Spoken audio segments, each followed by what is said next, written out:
Turn it on, yeah. So it goes to a little square, right? Yeah, I think so. You'll see numbers. Yeah. See numbers? Yeah, you'll see Countdown numbers. Oh, here. Meaning it's on, yeah.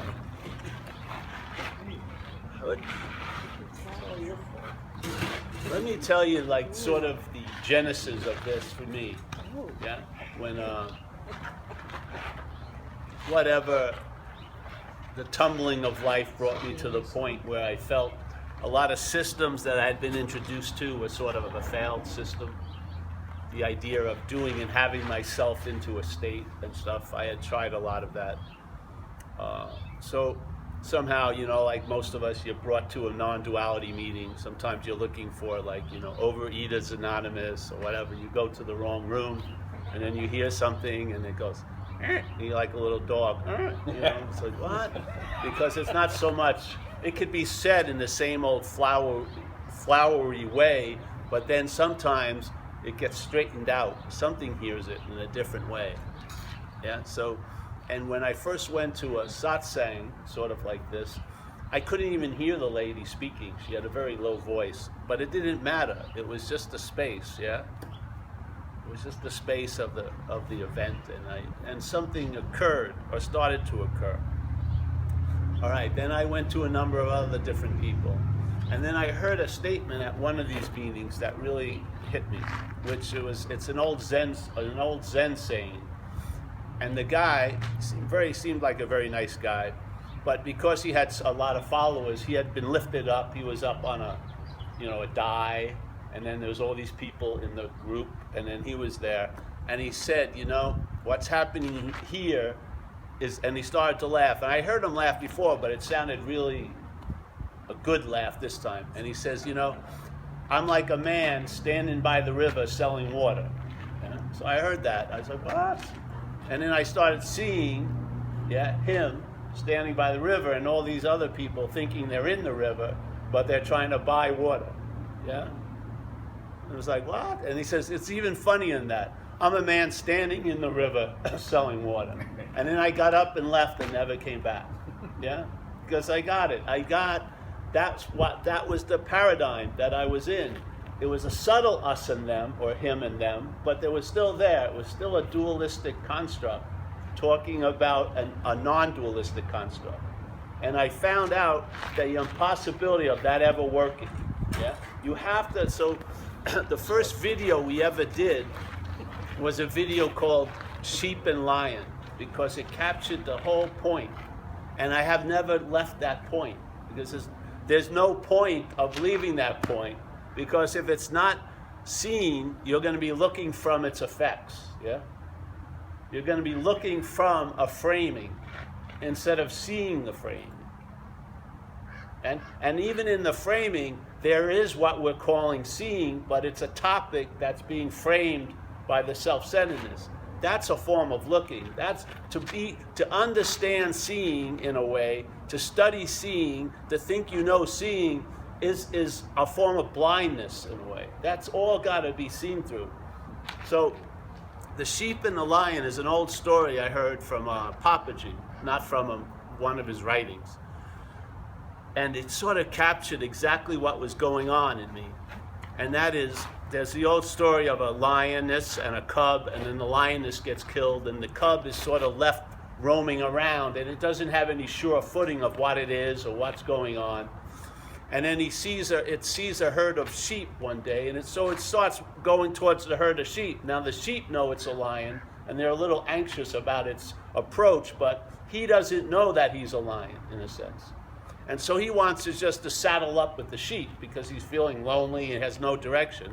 So the sheep are a little wary, but then they sort of absorb him into the flock or the herd, and he starts living like a sheep, yeah?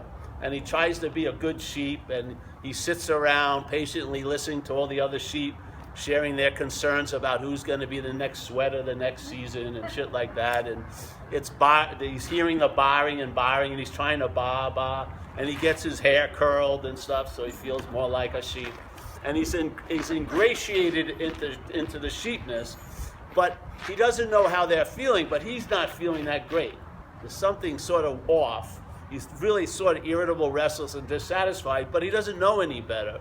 And he keeps blaming himself as a bad sheep, and why can't I be like Harold and Maud or whatever, all the other sheep.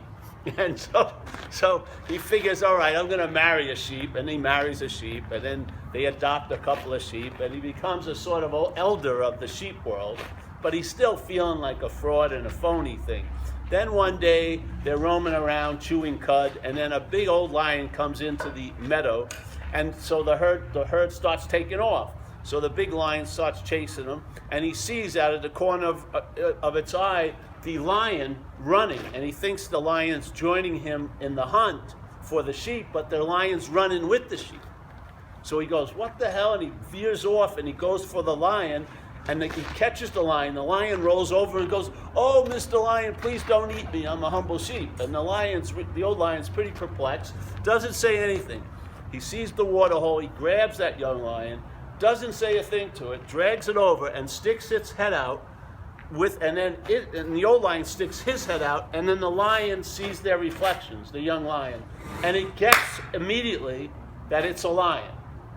It doesn't have to take months of studying. It doesn't have to go to how to become like a lion. It skips over all that because it is a lion. Yeah. It doesn't have to become like a lion. Once it realizes it's not a sheep, it's a lion. It took absolutely no time because the fact was it was always a lion. It had never been a sheep. It seemed to be a sheep, but it seemed to be a sheep as the lion. This is it. This is what, see it in spirituality, the practices. There's the wanting to become a lion, but as a lion. And the only way that makes sense that a lion would want to become like a lion is if it's identified as something other than a lion. There's no way a lion is going to want to become like a lion. It's just busy being a lion, yeah? And it's still being a lion when it's identified as a sheep. Nothing changes, it's just the narration. You are listening to a narration of this life from your mental state, that microphone up there, or let's say that megaphone, and it's telling a whole story that you're a lion. I mean, you're a sheep. That you were a sheep, that you will be a sheep, and that you're a sheep now. Yeah? And so you better get in fucking line and become the best sheep, or maybe you rebel thinking that's going to work, but you rebel from the sheepness as a sheep. There's no escape there. Just like in the system of the world, the people who rebel against the system is part of the system. It's like that movie, The Matrix, in the third one. I probably changed the whole meaning of what they wanted to get across. But in this, the one, Noe, or whatever his name was, Neo, the one, he's the chosen one. He's going to bring all the humans back to humanness and fuck the Matrix world. And he looks like it too. He's got a long black leather jacket with nice fucking collar, with super Ray-Bans, nice hair. I mean, he looks like the one. So he comes into the room, and then the computer is manifesting as a person called the architect. And there's a room full of little TVs, and the Neo is on each one of them, like action figure shots. He's saving people. He's the chosen one. He's surrounded by them. And so the architect goes, oh, Neo, yes, Neo, you're the chosen one, the savior. Neo's, yeah. He's not saying it, but he's, yeah. He says, oh, yeah, you're the seventh one we've had in the program.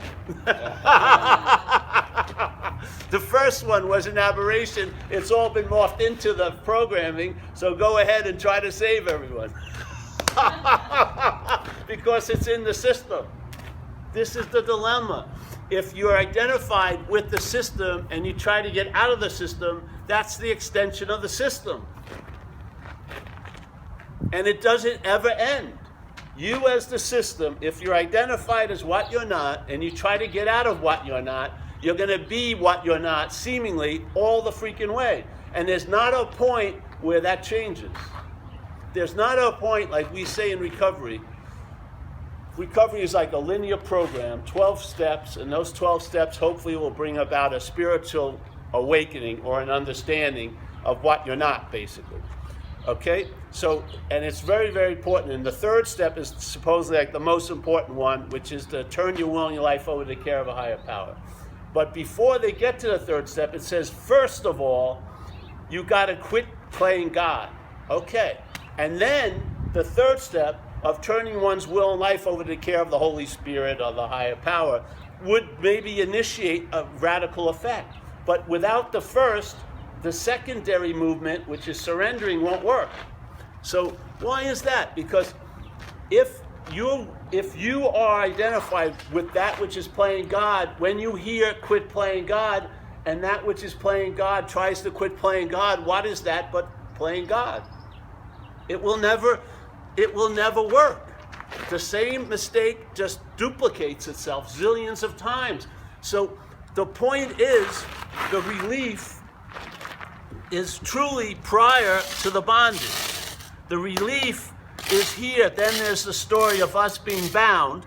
And then when we look at the story from here, we see relief as an opposite of the bondage. That's not the relief. The freedom is prior to the bondage. It's an inherent condition. It's not all the bonding and freedom here comes and goes, but you're inherently free from the whole situation. How can you not be? How can the dreaming be at the effect of the dreaming? The only way the dreaming can be at the effect of the dreaming is when it becomes identified with the dreamt, which is this. Then suddenly, this gives everything all the meaning to affect the dreamt. So I heard this thing, I went to these satsangs, I saw that this dilemma, it seemed to me it was going on, and then this idea of the sheep and lion became the point. If that isn't corrected, and the point is it's always in the state of correction, but we just don't think so. It's the thinking that makes something that's not so seem to be so. It's only because it was thought about that it can seem to be so. If there was no thought, false evidence is false evidence. False evidence suddenly can appear real if there's a certain situation in place, which is when reality believes false evidence, it appears to be real to the reality. Yeah.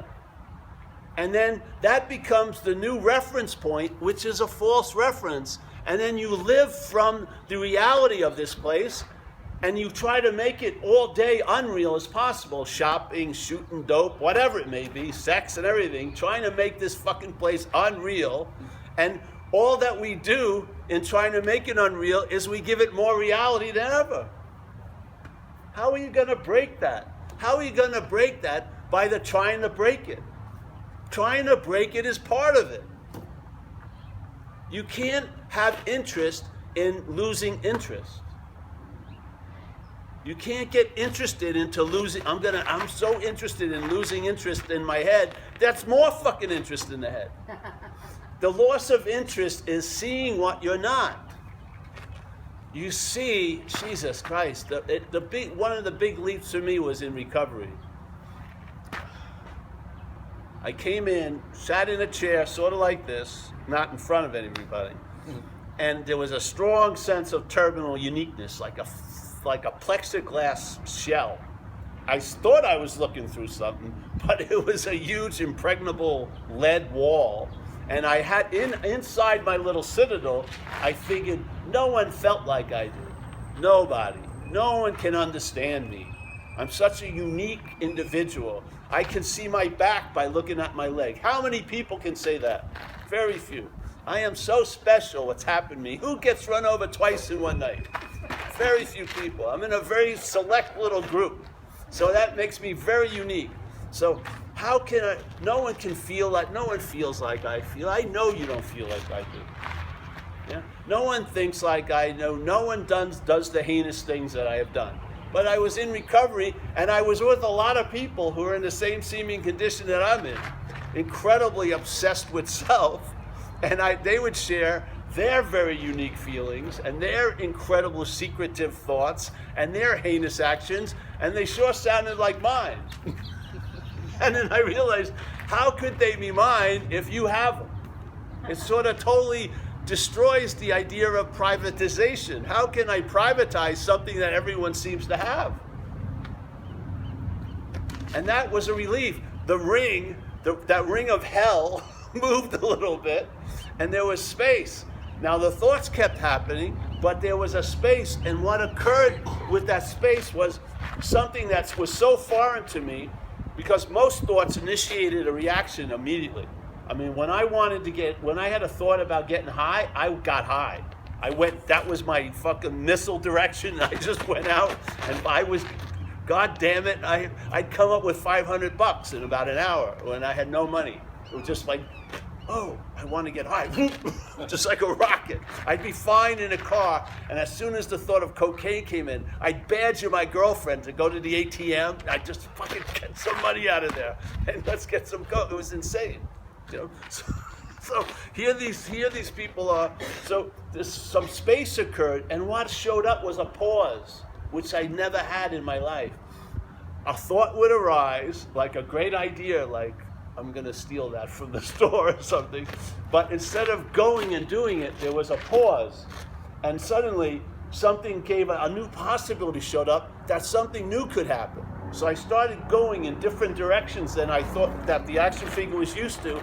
And then those things became habits, and the groove got deep enough, and they have been my insurance policy. That's what allows me. Those are the guardrails that keep the action figure on the straight and narrow for 29 years. And I never have to reinforce the guardrails or paint them. They're principles. They're sound. They override circumstances and situations. They override mental gloominess and, whatever. They're always there like North Stars, and that's what this needed. It needed a workable GPS, because this GPS is fucked. Yeah? So now that was taken care of. What happens? The mind that was totally enslaved with the consequences of being a fucking radically out of whack action figure got relieved of that fucking duty and just started to expand. And in its expansion, a lot more possibilities show up. Jesus Christ, you're in space, you feel bigger than before, you're now available, you're not trying to get into the moment, a realization comes over you, you can't be out of a moment, you finally realize that trying to get out of self is the insanity because you can't be in self really, so you're trying to get out of it presupposes you're in it. And if it's presupposed you're in something you're not in, all the getting out of it doesn't work. Will not work. It won't work today. It won't work for years. It won't work for eons. Like a great Zen master, Huang Po, says, you cannot use the Buddha to seek the Buddha. You cannot use big M mind to seek mind. You cannot use light to seek light. That's it. That is the whole point. The whole point is just that. You can say it in zillions of ways, and people can go off on tangents, but without that being noticed, you're going to be seeing from the frame. And that's a form of looking that's blind to what you are. And it will even spend its whole life looking for what you are. And every minute you're looking for what you are, you're blind to what you are, because what you are is what's looking. It's not going to be found through looking, it's what's looking. So there's a point, no more sentences follow. And all the sentences that follow are a narration, are a story that are not binding you to what you're not. It's still playing.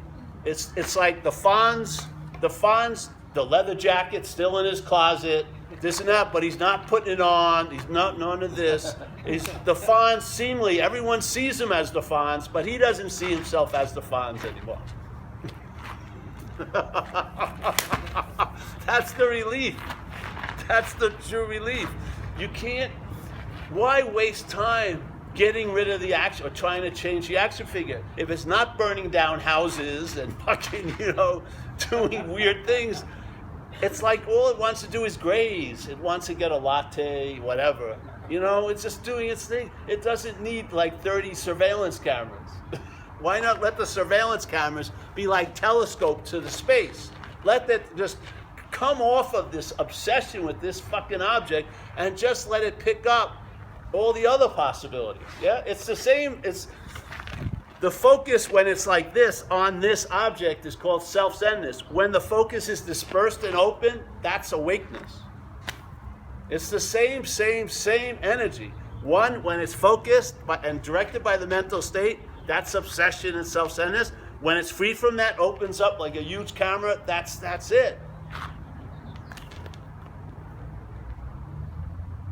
And then what happens, unbelievably, magically, that which you wanted so much to be better suddenly seems to be better.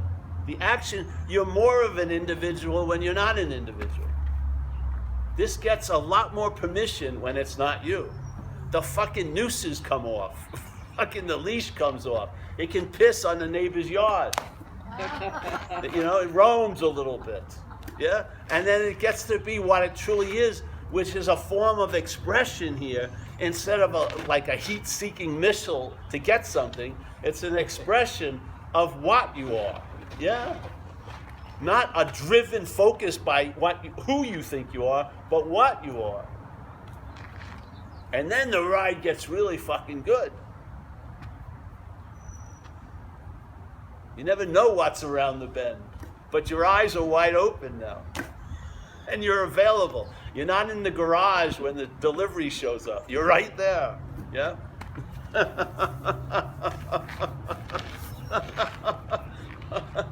And you're not confused. You're not looking for what you are anymore, ever. You're looking for what you can find. You are looking for what you can find. But this poor fucking limited action figure, right? It's now trying to, it gives up all pretense of finding the universal center. It realizes it's incapable of finding what it already is. It's like the clone finally hears it's a clone. Yeah? Not through the human programming, which makes the hearing of being a clone terrible news. If the clone hears the idea, because it's beautiful when an action figure realizes it's an action figure. It's beautiful. So much relieving occurs. It doesn't have to fucking reach the stars anymore. It doesn't have to become super focused and turn into a ball of light. It's farting and shitting and just fucking picking blackheads off its arms and, you know, doing it like, you ever see plane rides, humans on planes? You know, they're sitting right next to each other, no fucking contact. If the two monkeys were there, they were grooming each other. There'd be so much more contact. But for us, have the TV, the little thing, the arm rails, you know, it's incredible. So when this is relieved, this isn't going to know the truth. It can find out about the truth about itself, which it isn't true. And that's, to me, it can be, if you hear it from the selfing, it's terrible news. It makes you feel like a fraud. It makes you feel irrelevant. It makes you feel like everything is meaningless. Yeah? But on the other hand, if what you are hears that, it's fucking hallelujah. I had, you know. So, what happened with me, hearing this message, it came to this conclusion. And from then on, we've never moved. I don't believe so anyway. People who've been here 8 years ago, if they come now, it's basically the same message. Nothing's been added to it. What happens is it's gotten pared down, and thank God for me and you, the talks are shorter now. They're not huge 2-hour talks. They're getting shorter and shorter because there's really not much to say. But what needs to be said can be repeated quite a lot. Yeah? And you can describe the activity of what you're not. And in the description of, see, if you, instead of self-study, if you study the self, what's going to happen, I humbly believe, is it's going to be a distillation of all your studying about what you're not into. I'm not that. Yeah? And that's where the relief is. And when the relief hits you, the relief informs you it's always been that way. There has never been a moment the lion was a sheep, ever. All the sheep sins haven't made a mark on the lion. All the sheep activities didn't blemish the lioness. None of it. It's as if it never happened. It's like all the movies, maybe in my hometown, they still have the same screen in the movie theater. For 50 years of movies have played over that screen. Not one of them left a tattoo on the screen. Not one. Not one movie I saw 10 years ago left any semblance of memory on the screen. Everything just flew over it, flew over it, flew over it. It's our interest and attention that freeze frames it. Because the mental state is obsessed, way beyond obsession. It cherishes the activity of being a self, the story of being a someone. It cherishes it. That's why it's difficult to pry it away, because it doesn't want to be pried away. If you're trying to talk the mental state and not being what it's taking itself to be, forget about it. It's programmed to constantly. You can have an incredible epiphany. It will still arise sooner or later and go, I'm having the epiphany. It doesn't matter. It's total absence. It will arise later on and claim it as being, you were absent. I was so absent that day. See, you were absent that day. But then the next day when the story or the narration gets galvanized, it was you that was absent.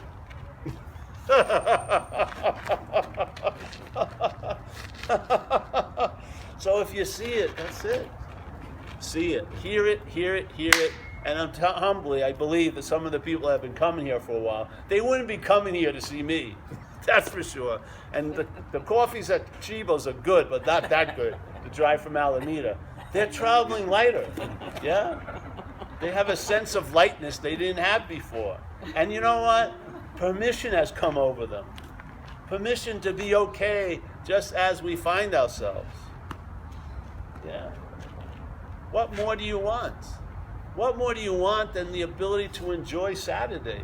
This Saturday, not comparing it to the other Saturdays or the future Saturdays, just the simplicity of like a kid being available for the day because they haven't entertained, there could be other days yet, yeah? Their time hasn't become a huge influence that pisses on every fucking moment because you're comparing it to a past one or it's being inhibited because it may not be like this tomorrow, yeah?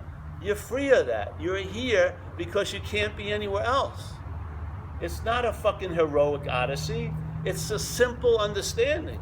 And the understanding diminishes completely because the vision becomes dominant. You see now. You're the script you turn to.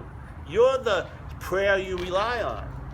You're the mantra that's constantly being said without a word being uttered. You become what you've been looking for. And you can rest there. Because as long as this is appearing, you know that's available. Because this cannot appear without the context of what we are. No fucking way. So rest assured it's always available at all times with no requirement necessary to meet it. And then you can start acting like that's so because it is so. And you'll be put to use in some way. Maybe a small way, maybe a big way, who knows? It doesn't matter because you're not keeping score. You're of service. You're not doing service anymore. You're of service. Being of service is almost like a functionality. It's not a heroic, embellishing storyline. You're just of service. Why? Because you're available. Why? Because you're incessantly present.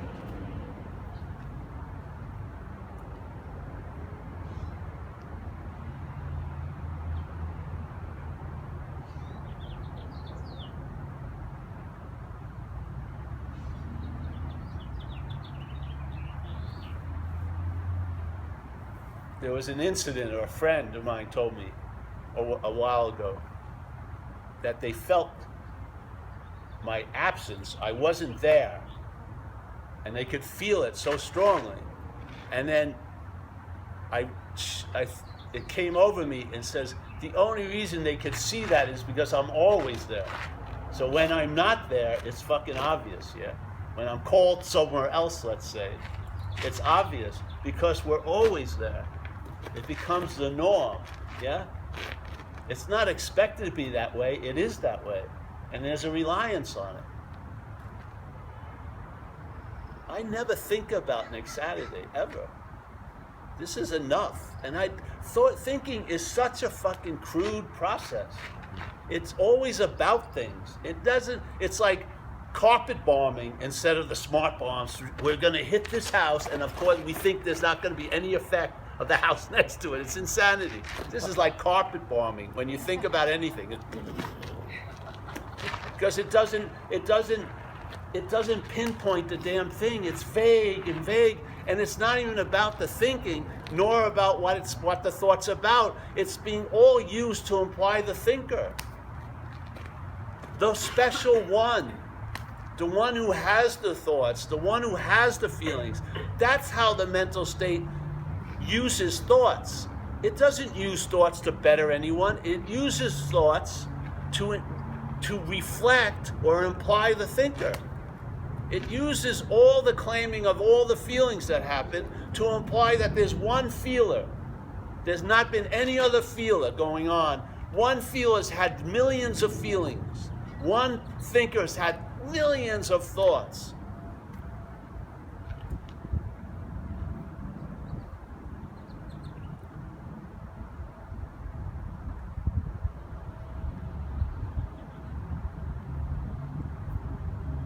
That's it, eh?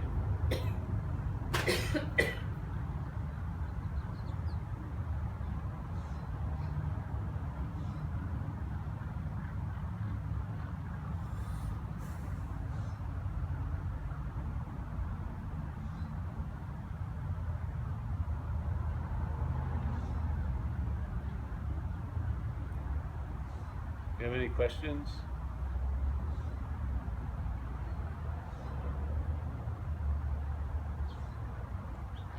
Hey Z, you just made it in time for the prayer. Z only has to come at the end of the talks now. He's advanced so far from Z.